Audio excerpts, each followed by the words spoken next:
You're listening to the CyberWire Network, powered by N2K.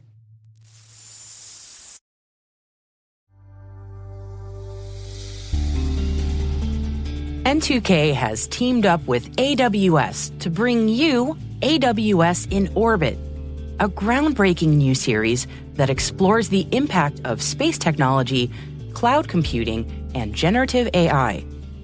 Hi, I'm Maria Varmazes, and in this series, I speak with industry leaders to give you a nuanced understanding of how these technologies are revolutionizing sectors like sustainability, critical infrastructure, and cybersecurity. So if you're drawn to big ideas and are curious how space and cloud technologies are impacting life here on Earth, this series is for you. Follow the T- Space Daily podcast to catch every episode of AWS in Orbit and visit space.n2k.com/AWS to stay ahead of the curve.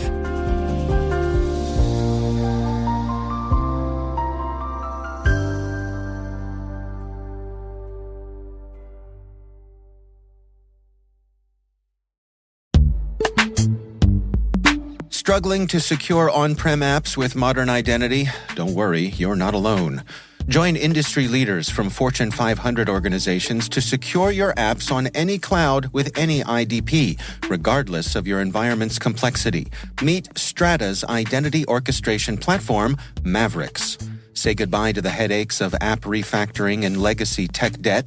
With identity orchestration, you can modernize legacy apps to use MFA or passwordless authentication in a few weeks, migrate from one IDP to another, and so much more without changing the app. No matter your IAM use case, Strata extends the value of your current identity investments. And the best part? You can try it for free today. Visit strata.io/cyberwire to share your biggest identity challenge, and they'll hook you up with a complimentary pair of AirPods Pro. Don't miss out. Visit strata.io/cyberwire.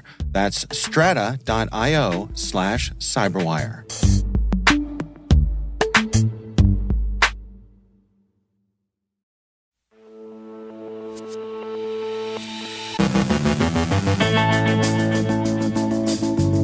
CISA, FEMA, and Shields ready. Ransomware operators exploit third-party tools. A Bittrex bankruptcy phishing campaign. Spammers abuse Google Forms quizzes. IMPERIAL KITTEN in action against Israeli targets. Iranian cyber attacks against Israel are called reactive and opportunistic. In our sponsored Industry Voices segment, Adam Bateman from Push Security outlines how attackers are targeting cloud identities. Luke Vanderlinden from the RHISAC speaks with Target's Ryan Miller and Leah Schwartzman about the evolving fraud landscape retailers are facing with the holidays approaching. And Sandworm and Ukraine's power grid. 2022 attacks may foreshadow the winter of 23 and 24.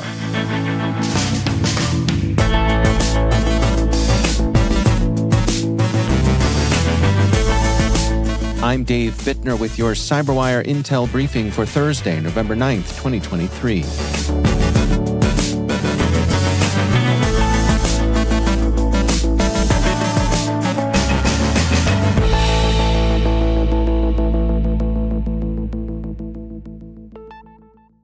This week, the U.S. Cybersecurity and Infrastructure Security Agency and the Federal Emergency Management Agency launched Shields Ready, a sustained national campaign to increase the security and resilience of America's critical infrastructure.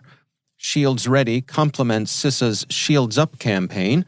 According to FEMA, Shields Ready focuses more broadly and strategically on how to prepare critical infrastructure for a potential disruption and how to build more resilience into systems, facilities, and processes by taking action before a crisis or incident even occurs.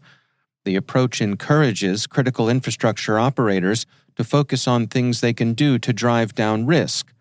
First, identify critical assets and map deficiencies. Next, assess risks. Third, plan and exercise. And finally, adapt and improve. Threats to critical infrastructure aren't purely theoretical risks. A bit later, we'll see how they've played out in one of the hybrid wars currently troubling an unhappy world. The FBI has issued a private industry notification outlining recent trends in ransomware attacks, specifically ransomware actors exploiting vulnerabilities in vendor-controlled remote access to casino servers and companies victimized through legitimate system management tools to elevate network permissions. The Bureau says the FBI continues to track reporting of third-party vendors and services as an attack vector for ransomware incidents. Between 2022 and 23, the FBI noted ransomware attacks compromising casinos through third-party gaming vendors. The attacks frequently targeted small and tribal casinos, encrypting servers and the personally identifying information of employees and patrons. Scammers are using the bankruptcy of the crypto trading platform Bittrex as fish bait, Abnormal Security warns. The phishing emails targeted former customers of Bittrex, informing them that they still have more than $1,000 stored on the platform that they'll need to withdraw before Bittrex shuts down. The researchers think the timing of the phishing campaign was no accident. The bankruptcy court approved Bittrex's requests to shut down its U.S. operations on Monday, October 30th. That action and the date were foreseeable and probably appeared in the court docket. Crooks can read dockets as well as anyone, and they probably used that information to determine that October 23rd was the best day to begin their criminal campaign. As always, fear, uncertainty, dread, and urgency make the best chum for phishing. In another case of phishing, Cisco Talos researchers report a spike in the abuse of the release results feature of Google Forms quizzes. It's a way of getting spam sent from trusted Google servers, and so increasing the likelihood that the spam message will find its way through many screens and filters that would have otherwise flagged it as suspect. Turning to the hybrid war in Israel and Gaza, CrowdStrike describes a series of cyber attacks that targeted Israeli organizations in the transportation, logistics, and technology sectors last month.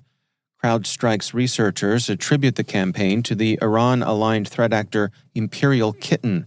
IMPERIAL KITTEN is believed to be associated with Iran's Islamic Revolutionary Guard Corps and likely fulfills Iranian strategic intelligence requirements associated with IRGC operations. In this case, IMPERIAL KITTEN used spear phishing emails to deliver several strains of malware via malicious Excel documents, including IMAP loader and standard keyboard. It's beyond dispute that Tehran supports Hamas and that Iran acts against Israel in cyberspace. But support, a coincidence of interests and even sponsorship, doesn't guarantee or amount to coordination in cyberspace. A study by Microsoft finds that Iranian cyber attacks against Israeli targets have been reactive and opportunistic, not forming part of an integrated campaign developed in cooperation with Hamas. There have been many suggestions in the media and elsewhere that Iran's government was involved with the planning and even execution of Hamas's attacks on October 7th. At least insofar as cyber support for the operation is concerned, that seems not to have been the case. Microsoft says, "We do not see any evidence suggesting Iranian groups had coordinated, pre-planned cyber attacks aligned to Hamas's plans on the start of the Israel-Hamas war on October 7th. In fact, Iranian operations took a week and a half before they began cyber attacks that can be construed as support for Hamas." Microsoft says, observations from Microsoft telemetry suggest that, at least in the cyber domain, Iranian operators have largely been reactive since the war began, exploiting opportunities to try and take advantage of events on the ground as they unfold. It took 11 days from the start of the ground conflict before Microsoft saw Iran enter the war in the cyber domain.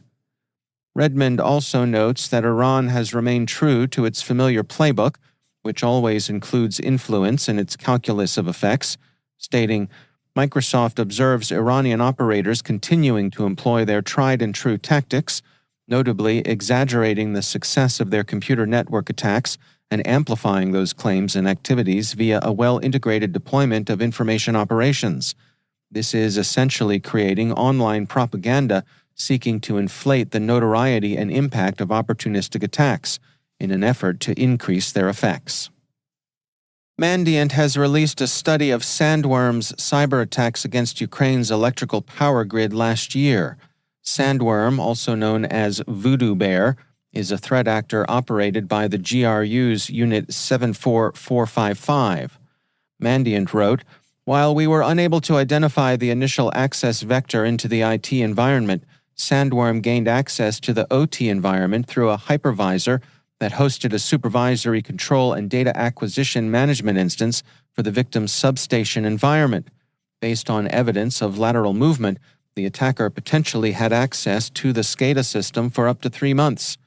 Those 3 months of preparation culminated in the exploitation on October 10, 2022, of end-of-life Hitachi Energy micro SCADA control systems that brought the affected systems under Sandworm control, and which enabled the attackers to issue commands that tripped breakers in electrical power distribution substations. 2 days later, Sandworm deployed a new variant of Caddy Wiper, discovered in Ukraine the previous March by ESET, which served both to damage the associated IT networks and to obscure its own operations. The attack was marked by living off the land techniques, significant because they decreased the time and resources required to conduct a cyber-physical attack, and because they reduced the likelihood of detection. The Russian campaign stands out for several reasons. First, it was a successful attack against a widely deployed OT system. Such attacks have been rare and have proven difficult to execute. Second, the cyber attacks coincided with a kinetic Russian missile campaign designed to cripple Ukrainian infrastructure as winter approached. Such coordination of cyber attack into a combined arms operation has also been rare and difficult for Russian forces to achieve. Third, the attack showed both careful preparation and an ability to develop offensive tools quickly. And finally, the attack showed what Russia is likely to attempt in its infrastructure disruption campaign during the winter of 2023 and 24. And of course, there's no reason to think any campaign against infrastructure will be entirely confined to Ukraine. Russia's cyber auxiliaries have shown a willingness to pester any country they perceive as sympathetic to Ukraine, and there's no reason to assume that the GRU's regulars will constrain their operations to the combat zone proper. No reason to panic, but as CISA would say, shields up and shields ready.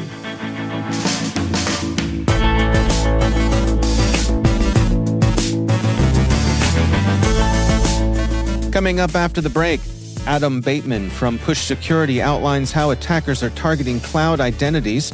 Luke Vanderlinden from the RHISAC speaks with Target's Ryan Miller and Leah Schwartzman about the evolving fraud landscape retailers are facing with the holidays approaching. Stay with us.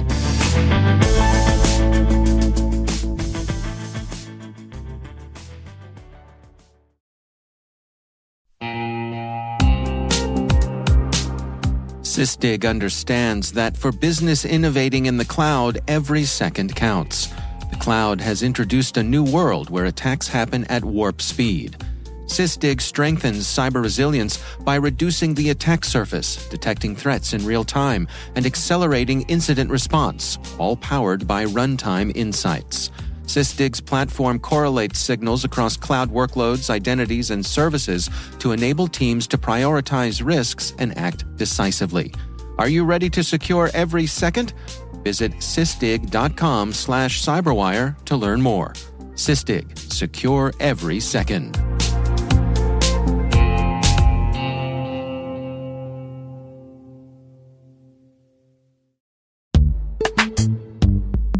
This episode of the CyberWire is supported by Compiler, an original podcast from Red Hat discussing tech topics big, small, and strange.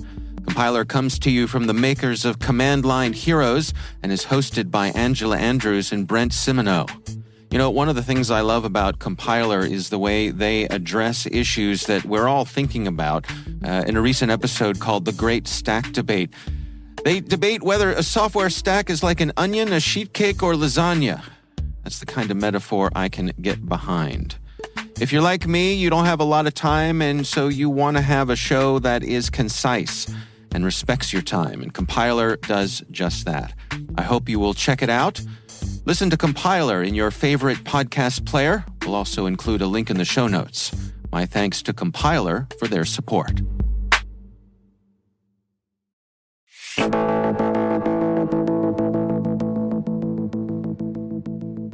We've seen an uptick in attacks against organizations in the cloud, with notable targets like MGM, 23andMe, and even Okta themselves. Adam Bateman is co-founder and CEO at Push Security, and in this sponsored Industry Insights segment, he explains how attackers are targeting cloud identities and what it means for the industry. We talk a lot about the identity perimeter, which has become a very, very hot topic, which is really any identity is really online accounts, but anywhere that's internet facing, and that's now the new company attack surface. And attacks here, they've really been happening for quite a long time, but because of the fact that awareness of these types of attacks and detection capability for these types of attacks have not been, as strong as they are in other places, it's been happening a little bit more under the radar. And I think much more recently, and even in the last 3 months, we've seen a real spike in much more publicly facing kind of attacks, things that have happened. So we saw obviously MGM Resorts, recently saw Retool, like the automation application, even Okta themselves, and there's not as much detail around that, but it looks like it was a target attack against a support system, which could well be SaaS, and different things like that. So we've noticed attackers really trending in this direction and targeting not just SaaS applications and using the information inside those SaaS applications to gain deeper access into company networks, but also targeting just directly the SSO logins themselves, which once you gain access to, then gives you downstream access to all of the company's most sensitive applications behind that. Can you walk us through how these attacks are typically carried out? Yeah, sure. So, for the most part, it's not to do with vulnerabilities in the platforms themselves. So it's not a exploit against a patchable bug that's happening in a SaaS application or in an SSO provider. Even though those things do happen, the ones that have been more grabbing the headlines have just been attacks that result in the attacker logging in. So social engineering, phishing, the classic things you've seen, but also password-based attacks like credential stuffing or brute force attacks and password spraying and those sorts of things. And I think in the last part, we recently saw the breach against 23andMe, which obviously had sensitive information on lots of individuals. And the attack there, the attacker took a leaked password from a prior breach and just sprayed that across all the different accounts against 23andMe and managed to gain access to those attacks over time. And that was against a B2C app, so it hit the headlines because of personal data and because of massive account compromise. But exactly the same is possible for any B2B app. Arguably, it's kind of more high impact against a B2B app because with a B2C app, you're in a position where the vendor hosts that, but each person or each individual has their own account with their own data in it. And so in order for you to get access to lots of data, you need to compromise lots of accounts.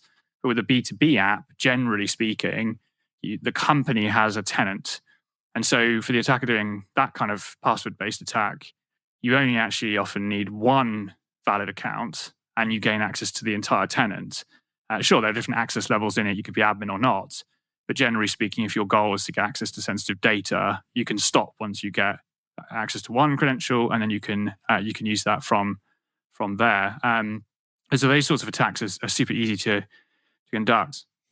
What are your recommendations then? How can defenders best protect themselves against this? For the industry in general, I think it's important to recognize that this is kind of an era change. I talk about this quite a lot. I think the first era change was when people said the perimeter is dead. And really what they meant was it was marking the change between attackers targeting your traditional infrastructure perimeter through to then instead targeting endpoints. And we're now in a position where people have, the new phrase is identities are the new perimeter, and that's marking the shift from attackers shifting from endpoints to attacking the cloud. And so at the moment, all of the effort has gone into network and endpoint monitoring. And defensive controls for this particular area is just much thinner, which is why we're seeing attackers go there. And the attacks are much less understood. So I think as an industry, we really need to start paying attention to this. Like we are doing a lot of research and pushing out all the novel ways that we're seeing these attacks can happen to help open and shine a light on this so that people can be prepared. But I think the other thing is that actually it lowers the barrier to entry for these adversaries. Now, I'm not saying by any means that these attackers aren't skilled. They are very, very skilled.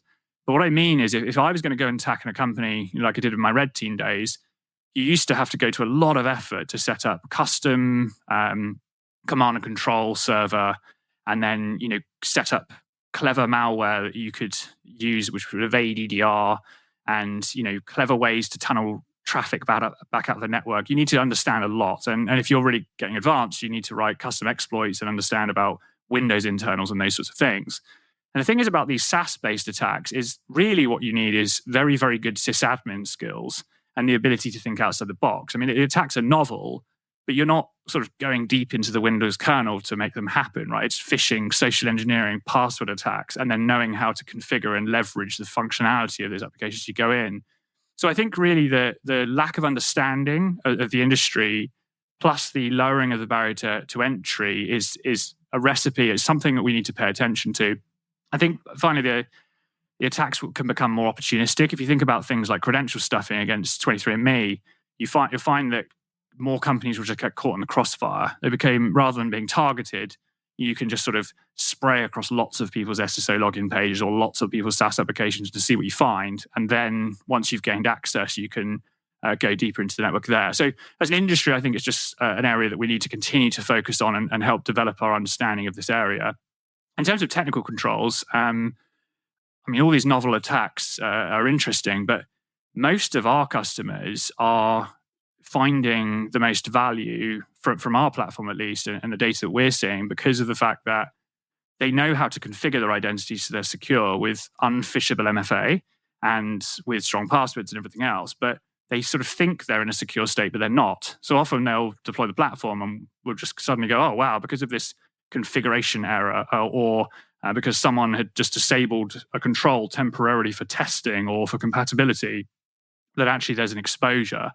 And so I think one thing is just really understand the state of your current identities, make sure they are at the right level of control. And really what you want to be aiming for is MFA, but phishing-resistant MFA. So hardware-based if you can and if you can afford it, both in terms of the cost required to actually implement that, but also the time, and making sure that people are continually trained around sort of social engineering attacks.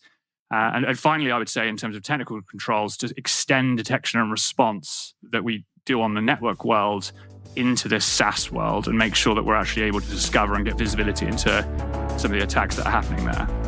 That's Adam Bateman, co-founder and CEO at Push Security.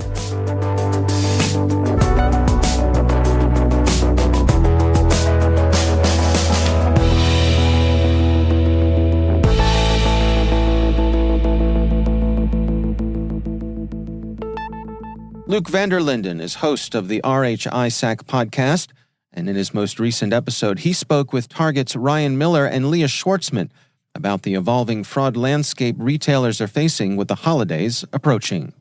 We are joined by two members of Target's cybersecurity team, Ryan Miller and Leah Schwartzman. Can you talk to us a little bit about the evolving fraud landscape that retailers are facing these days? Yeah, so I'm sure a lot of people have heard on news, ORC, we're seeing, stores getting hit with these organized attacks across the country at this point. And so, that's not a victimless crime in that sense. We want to protect our guests. And that goes beyond just the in-store fraud that we're seeing. Threat actors are evolving. These rings are organized. And so there's a cyber approach to investigating and mitigating this type of fraud. And so threat actors, they are, organizing across mainstream social media. A lot of people might come across on TikTok or Instagram or Facebook these groups that look suspicious that are advertising, recruiting, or selling different fraud methods. And that's really escalating these threat actors in communicating with one another. Similar to how we are communicating via social media with our friends and family, threat actors are doing the same. And that's taking what used to be a very central, organized group where they may have to go to their local pawn shop to sell the merchandise to this global economy that they can buy and sell merchandise online. And with sites like eBay, Facebook Marketplace, Craigslist, the ability to monetize stolen goods in a very quick way, very anonymously, has led to this increase in crime opportunities for these threat actors. We just took a holistic approach to fraud within our organization. And the decision was made to bring fraud under our security umbrella. And so with that was the evolution of threat intelligence and specialization to focus on fraud intelligence. And really it became a need for us to understand that threat landscape, right? We need to understand what the threat actors are doing so we can defend against what those threat actors are doing. Right? The same concepts of how we track phishing and malware and, APT groups, we need to apply that to fraud. So if you don't have dedication there, right, it becomes this secondhand approach, which a lot of, Intel teams, I think, are initially set up like that. So as the landscape evolved, as fraud became more prominent, as we decided to take a stronger look into that from a security perspective, we had to dedicate fraud analysts to Intel analysts to really look at that intel and pull it into the organization. Yeah, we really aren't reinventing the wheel here. We are using that standardized collection methodology that traditional CTIA teams are focusing on and just mapping that to fraud. And that's going to look very different dependent on your organization, what experiences that you have for your guests. Nowadays, with all these omni-channel experiences, guest pickup,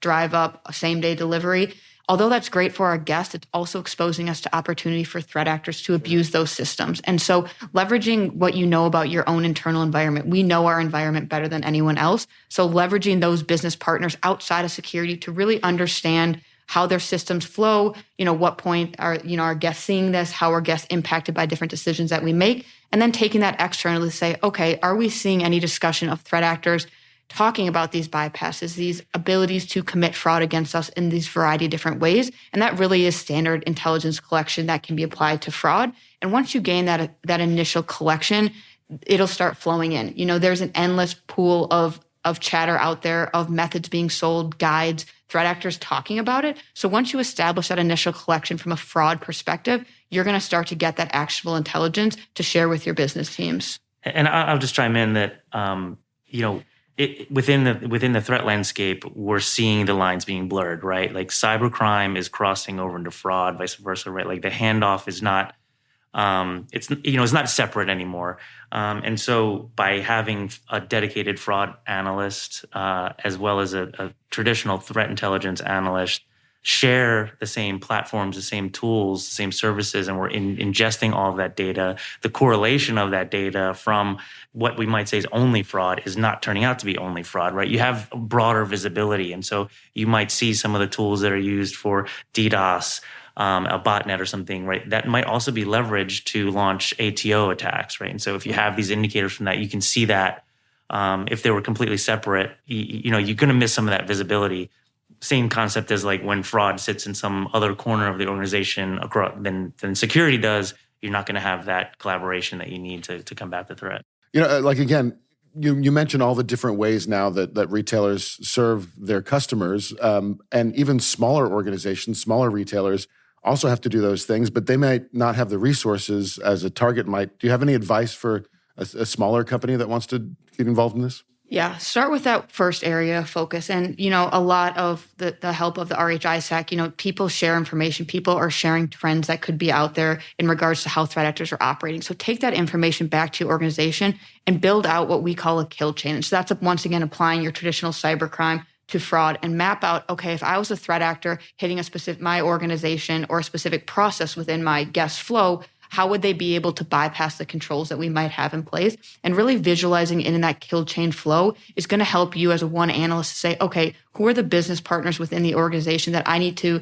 basically make friends with to say, hey, your system is allowing threat actors to abuse X, Y, and Z. Maybe we need to have discussion around changing that process or flow without impacting the guest. And so all it takes is one analyst to begin to dive into that data. And once you have that key fraud focus area, it's really going out and getting that collection. So scraping those Telegram, the Discord, the social media channels, where these threat actors are living in that ecosystem that they're communicating within, leveraging that, pulling that in, and then applying that to your own organization. And it's a little time consuming on the front end, but once you have that pre-established collection and visibility, it'll start to flow and it'll become very clear where you need to prioritize your efforts within your own organization as well. So all this being said, we are about to enter the busiest season of the year for retailers. How is Target preparing for the holiday season? I love this question. We get asked this every year, but we don't do a lot different, right? Like we take the approach of like, let's just see as much as we can all year long, right? Because the way that the fraud landscape has shifted, really the cybercrime landscape has shifted, is that they don't stop, right? So yes, they ramp up a little bit, but really for us, it's just really scrutinizing data a little bit more, right? So things that might have been a lower threshold in March and April are now going to be, hey, let's scrutinize this a little more. What activity is really going on here, right? So, take ATO, for example. We're probably going to start to see an increase in that. Actors are preparing for the holiday season, but that doesn't happen in December when you would think it would happen. That happens in September and October. They're trying to compromise those accounts ahead of time. So when they start to see people add credit cards or add gift cards that they get for the holiday, they already have access and can leverage that. They need to prepare too, yeah. So for us, it's kind of status quo, but like being more vigilant, being more aggressive in the approach we take at our collection efforts and the analysis that we do on the alerting that we get. And just looking for these anomalies or, in the fraud case, right? Like what are the threat actors interested in? And that can change on a weekly basis, but during the holidays, right, it's going to be gift cards. It's going to be washing gift cards or leveraging gift cards to purchasing. What are the hot items, right, that sell really great around the holiday?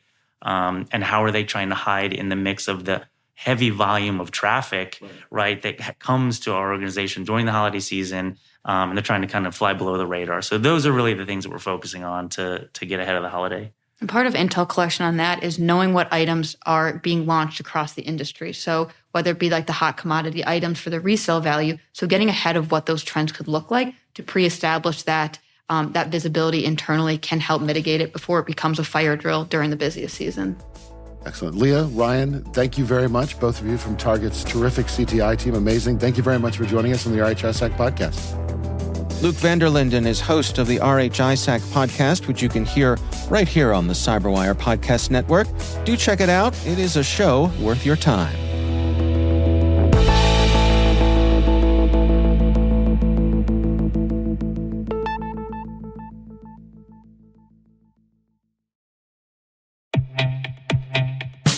There's nothing worse than relying on a legacy SIM that your security team has outgrown, especially when it impacts your ability to detect real incidents.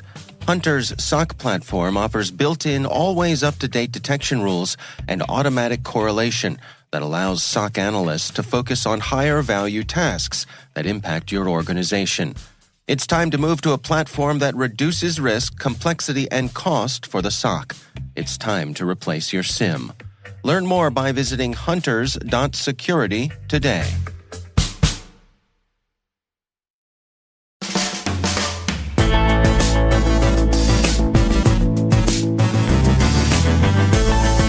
And that's the CyberWire. For links to all of today's stories, check out our daily briefing at thecyberwire.com. We'd love to know what you think of this podcast. You can email us at cyberwire@n2k.com.